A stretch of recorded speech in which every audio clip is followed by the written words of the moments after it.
नमस्कार मित्रांनो, अभ्यासवाणी या चॅनलवर तुमचं स्वागत आहे. अभ्यासवाणी रोज अभ्यास रोज प्रगती. मित्रांनो, जर एखादे युद्ध थांबवायचे असेल तर कोणत्या अटी लागू शकतात? सध्या इराणने जगासमोर अशाच 3 मोठ्या अटी ठेवल्या आहेत. सर्वात आधी आपण या विषयाची थोडक्यात पार्श्वभूमी समजून घेऊया. अलीकडच्या काळात मध्य पूर्वेतील परिस्थिती पुन्हा एकदा तणावपूर्ण बनली आहे. विशेषतः इराण, इस्रायल आणि अमेरिका या देशांमधील संघर्षामुळे जागतिक राजकारणात मोठी हालचाल दिसून येत आहे.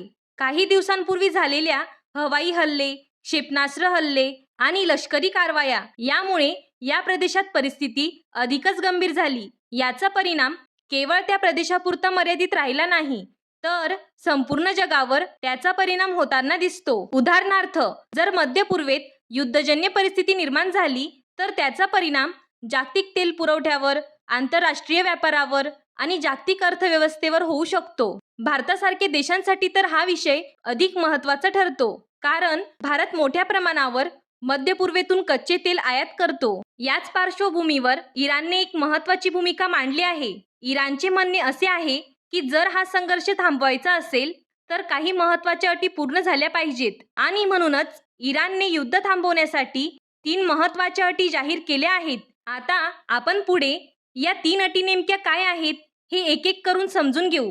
आता आपण पहिली अट समजून घेऊया. इराणची पहिली अट अशी आहे की आंतरराष्ट्रीय स्तरावर इराणच्या वैध आणि सार्वभौम हक्कांची मान्यता मिळाली पाहिजे.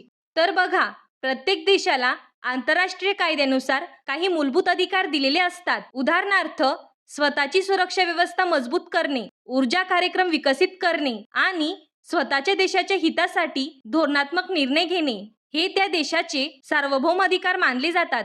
इराणचे म्हणणे असे आहे की जागतिक समुदायाने म्हणजेच इतर देशांनी इराणच्या या कायदेशीर आणि सार्वभौम अधिकाऱ्यांना पूर्ण मान्यता दिली पाहिजे. कारण जर एखाद्या देशाचे मूलभूत अधिकारच मान्य केले गेले नाहीत तर त्या देशाला सुरक्षिततेची भावना निर्माण होत नाही आणि जर सुरक्षिततेची भावना निर्माण झाली नाही तर दीर्घकालीन शांतता प्रस्थापित करणेही कठीण होते. म्हणूनच इराणच्या मते प्रादेशिक स्थिरता आणि शांततेसाठी इराणच्या वैध हक्कांची आंतरराष्ट्रीय मान्यता ही पहिली आणि अत्यंत महत्त्वाची अट आहे. आता यानंतर इराणने मांडलेली दुसरी महत्त्वाची अट आपण समजून घेऊया. इराणची दुसरी अट अशी आहे, युद्धामुळे झालेल्या नुकसानाची आर्थिक भरपाई मिळाली पाहिजे.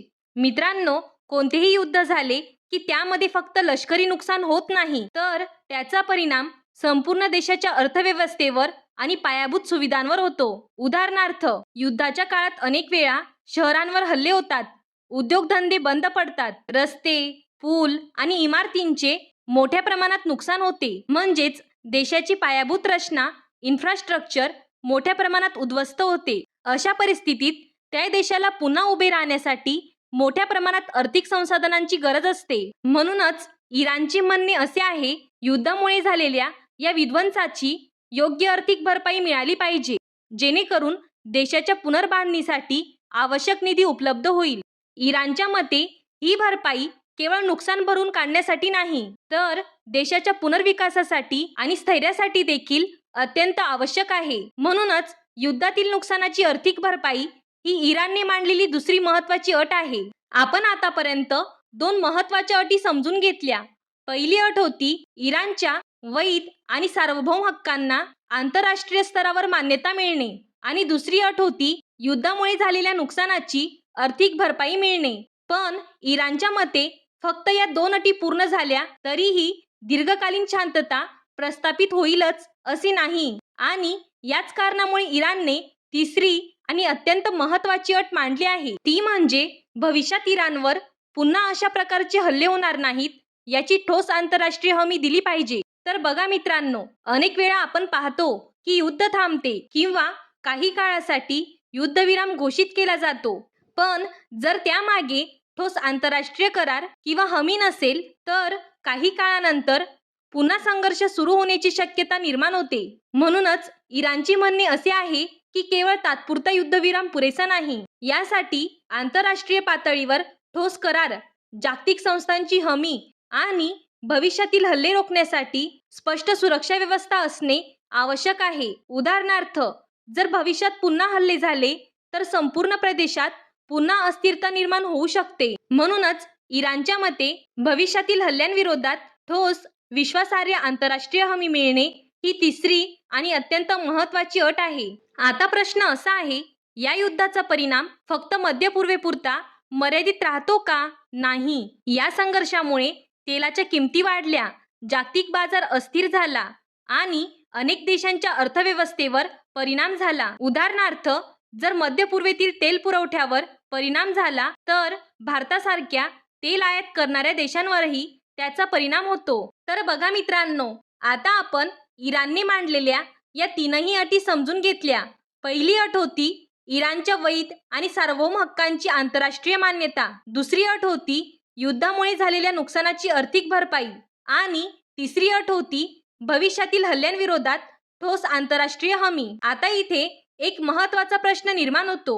हा विषय स्पर्धा परीक्षेच्या दृष्टीने का महत्त्वाचा आहे? तर बघा मित्रांनो, अशा प्रकारच्या आंतरराष्ट्रीय घडामोडी या केवळ बातम्यांपुरता मर्यादित राहत नाहीत, तर त्या करंट अफेअर्सचा महत्त्वाचा भाग बनतात. अशा प्रकारच्या आंतरराष्ट्रीय घडामोडींवर आधारित प्रश्न विचारले जाण्याची शक्यता असते. उदाहरणार्थ, परीक्षेमध्ये असा प्रश्न विचारला जाऊ शकतो, इराणने चालू असलेला संघर्ष थांबवण्यासाठी कोणत्या 3 अटी मांडल्या आहेत?